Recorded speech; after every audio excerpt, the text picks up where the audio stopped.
We heard from Angel Reese today, and we heard from Tyler Marsh. Tyler Marsh, folks, let's send our best wishes to Tyler Marsh. He's about to be called every name under the book. Sellout, Uncle Tom. They didn't even think, they didn't have the forethought to even say, this is what our story is going to be, and we need to stick to it.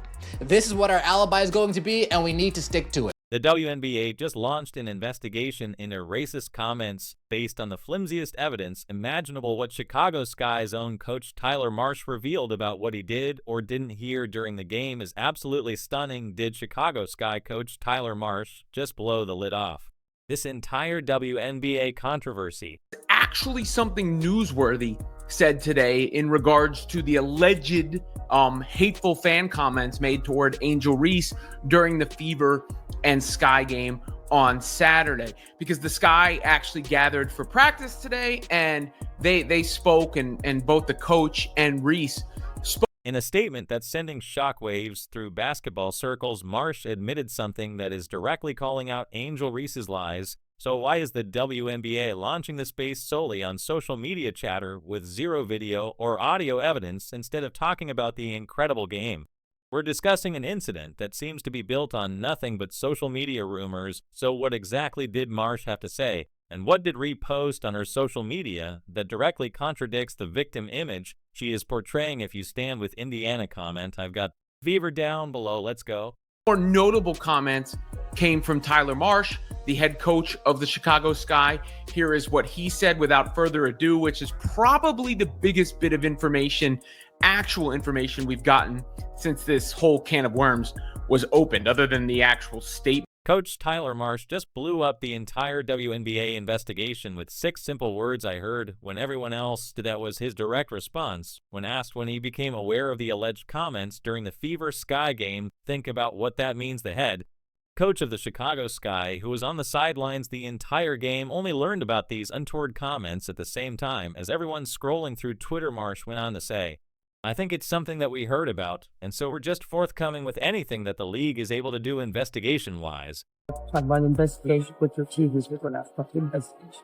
Yeah, I think we agree. I think we're, in compliance with them, with the league, and obviously there's no room or space in our game for hate. So we're compliant with everything that's going on. Coach, when did you become aware that there was hate speech that happened? I think when everyone else did. I think that it's something that we heard about, and so again, we're just forthcoming with anything that the league is able to do investigation-wise. The Sky organization didn't witness anything during the game. They're responding to the same social media posts. We all saw not one player mentioned it during the game, not in timeouts, not during substitutions. Just a quick follow-up. Just because you coached in Indiana, did you ever have any issues with that while you were coaching there? I think my focus was always on the team and on the organization and doing my job as best as I could. And so, that's kind of what it is. Were you learning this throughout the game or just at that moment? Oh, I was concentrated on our team and what we were doing game plan-wise against Indiana. Yet the WNBA launched a full investigation. Anyway, their statement reads, the WNBA strongly condemns racism, hate, and discrimination in all forms. They have no place in our league or in society. We are aware of the allegations and are looking into the matter. Notice what's missing: any mention of actual evidence. This game was nationally televised with multiple camera angles capturing every moment. Courtside mics picked up squeaking shoes, player chatter, and coach instructions, but somehow missed multiple disparaging comments supposedly shouted from the stands. Not a single reporter sitting courtside heard anything. No fans posted videos of these comments. No one complained to security during the game. But the telling admission is, we found out, or I found out when everyone else did. When did you become aware? When everyone else did. What does that indicate? That the Sky did not know or did not hear anything in real time or see anything in real time.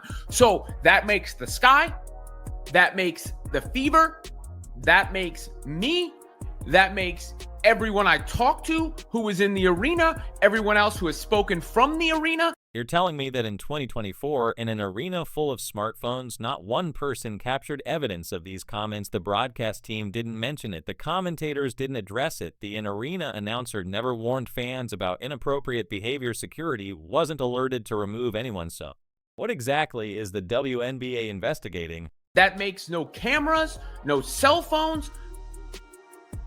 So far, no nothing to substantiate the alleged hateful fan comments or fan misconduct or however you want to label it, which makes me question mightily what the investigation is based on. And I would love to hear on the record what the investigation is based on, because based on all the information we have, the leading theory has to be it's based on the social media nonsense. Who benefits from these allegations? The question answers itself when you look at the scoreboard. Indiana 93, Chicago 58. The Sky got absolutely embarrassed on their home court, and Angel Reese got completely outplayed. The WNBA took social media rumors and granted them the legitimacy of an official investigation without a single person at the game corroborating these claims. That's not just irresponsible, it's downright suspicious. So what actually happened during those 40 minutes of basketball while these phantom comments were supposedly being shouted? Let's look at what the cameras did capture. Another post from an account that I think now went private or deactivated that alleged things were said to Reese, but no even proof that that person was there or not. Whether they were there or not, whether they saw or heard anything or not, nothing to back it up. And if that is indeed the case, it's embarrassing. It is embarrassing. It really, really now seems like this is based on social media, and that the social media stuff was based on Sky fans online who couldn't handle getting the belt to the ass, who couldn't handle the beating that the Indiana Fever put out on the Sky. There, the entire narrative falls apart when you actually watch what happened on the court. With 438 left in the third quarter, Caitlin Clark was called for a flagrant 1 foul on Angel Reese. The replay shows Clark making contact with Reese's arm while attempting to defend, causing Reese to fall. A physical play, yes, worthy of a flagrant, debatable. But that's basketball. What happened next is telling. Reese immediately jumped up and confronted Clark. Not the stands, not the fans. She went straight for Clark. If Reese had heard offensive comments at that moment, wouldn't her attention have turned toward the crowd? Instead, her focus was 100% on Clark. Aaliyah Boston quickly stepped between them, earning herself a technical foul. While trying to protect her teammate, Reese also received a technical for her reaction. I know what hatred looks like.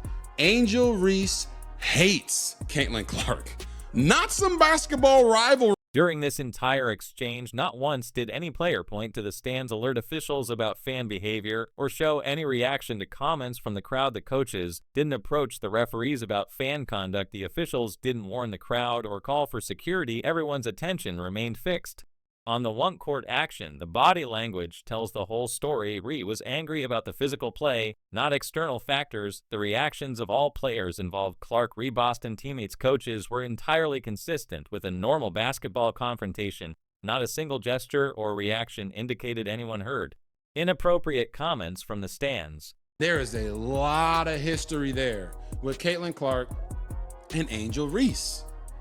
You guys remember last year when Angel Reese celebrated Kennedy Carter getting that flagrant foul on the hip check against Caitlin Clark? You remember that? On the sideline, just, yeah, baby, get her, you get her. Meanwhile, the Fever were absolutely dismantling the Sky, eventually winning 93-58. The 35-point blowout was utterly embarrassing for Chicago on their home court. The Sky were frustrated, outplayed, and outclassed in every aspect of the game. When teams get blown out this badly, tensions rise, players get irritated, small incidents become bigger. It's human nature. The Sky were getting humiliated in front of their home fans, and that frustration manifested in the Clark-Reese confrontation. After the foul that Caitlin Clark put on Angel Reese tried to hit her.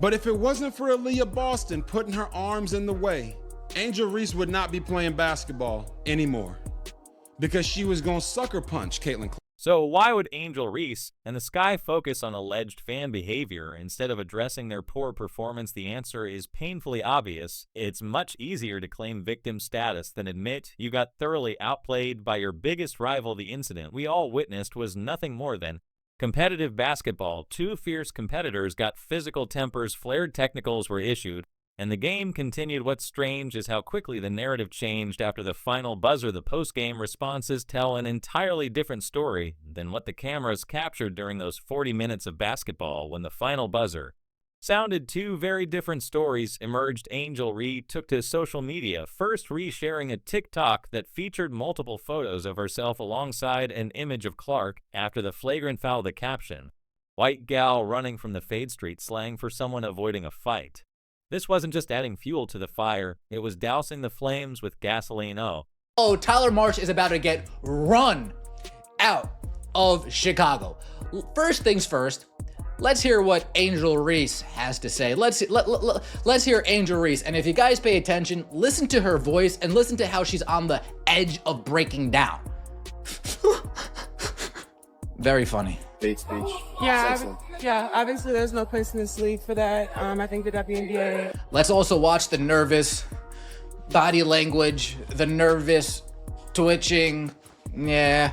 Our team and our organization has done a great job supporting me. I've had communication from everyone, from so many people across this league, and being able to support me and going through this whole process. Obviously, it could happen to me, it could happen to anyone, and I think they've done a great job supporting us in this. How did it affect you Saturday, trying to do your job, trying to play, and having this going on simultaneously? Yeah, obviously it's tough, but I think I have a great support system. I'm loved by so many people, and obviously in the moment it's hard to hear, but my support system is. Meanwhile, in a recent interview, Reese played the victim card. Perfectly obviously, it's tough, but I think I have a great support system. I'm loved by so many people, and obviously in the moment, it is hard to hear. Notice how she immediately positioned herself as the wounded party despite zero evidence of any actual comments during the actual game. What do you think the league's response, just coming out right away and getting that investigation going? Yeah, obviously, like I said, they understand that this is the priority. Obviously, there's no place for this, and they preach. I think 2 days before they put out no hate, no speech. And obviously, the women in this league, they know that, and know there's no space for that. And I believe that every player in this league deserves to be treated with respect and want to come to work and just have fun and have a great environment to work at. So I think they've done a great job putting that out, and we're obviously just going to respond as they need to. Were you able to? Damn, I really wish Angel Reese would talk and step up about all of her fans calling people all these nasty names. Oh, how being silent is such a blessing. Such a blessing it is to be silent and have nobody being critical. Contrast this with Caitlin Clark's measured response when asked about the allegations. Clark simply stated, "There's no place for that in our game. There's no place for that in society." She added that she didn't personally hear any hateful comments from fans, but trusted the league's investigation. No drama, no victimhood, just professionalism. Caitlin said, she answered it perfectly. She said, I didn't hear her say anything, but that doesn't mean anything happened. But now, when you have Caitlin saying that, and Bree Turner saying what she said, which implied she didn't hear her say anything, and Stephanie White saying what she said, which implied she didn't hear her say anything, and Tyler Marsh saying he found out when everyone else did, and myself, and no one, who was courtside, no cameras, no video, no nothing. What else are you supposed to think? Especially when the entire thing is vague, especially when the line of questioning to Angel Reese is. This isn't the first time Reese has manufactured controversy after getting outplayed by Clark. Remember the national championship game where Reese mocked Clark with the "you can't see me" gesture, or the pointing to her finger indicating where her championship ring would be each time Clark outshines her. Reese finds a way to shift the narrative. No one in those first few questions asked Angel what she saw or heard. Now, according to James Boyd of The Athletic, he said that she was later asked, "Were you able to give the WNBA details of where the general vicinity was you heard stuff?" And she said, "That's not a me question," meaning it wasn't for her. Then later somebody asked, "What would you like the league to do with those fans?" And Sky PR interrupted, saying she already answered that while the Skies circled the wagons, the Indiana Fever organization stood firmly behind Clark while still condemning any form of hatred or disrespect. They let their basketball do the talking. And that 35-point beatdown spoke volumes. What's truly disappointing is how this manufactured controversy overshadowed a historic moment for women's basketball. The game drew 2.7 million viewers, the most watched WNBA regular season game in 25 years. Instead of celebrating this milestone, we're discussing unsubstantiated claims that conveniently distract from Reese's underwhelming performance. But I really wish she would, first someone would ask her, and then, I think when she said it's hard to hear, meaning it's hard to hear as like you don't like to hear or you couldn't actually hear. Just the whole vague aspect of it and just kind of everybody just going along with it. When I don't know if there's anything to actually go along. The pattern is crystal clear. When Angel Reese gets outplayed on the court, she creates controversy off it. While Clark focuses on improving her game, Reese focuses on improving her victim narrative. One rises above the noise, the other creates it, and the reactions from their respective fan bases reflect these drastically different approaches. So who's actually creating the hostile environment in women's basketball? Just take a quick scan through social media. After this game, Reese's supporters immediately attacked not just Clark, but her entire fan base with sweeping accusations. With zero evidence, search for yourself and you'll find hundreds of tweets calling Clark fans untoward names and claiming Clark needs to leave the WNBA, all over an incident nobody at the game actually witnessed. Right now, it is not a good look. It is certainly not a good look. Especially after the season just started and you get record ratings. You get record ratings. Caitlin Clark's back, playing awesome basketball, gets a triple-double. Fever looked great.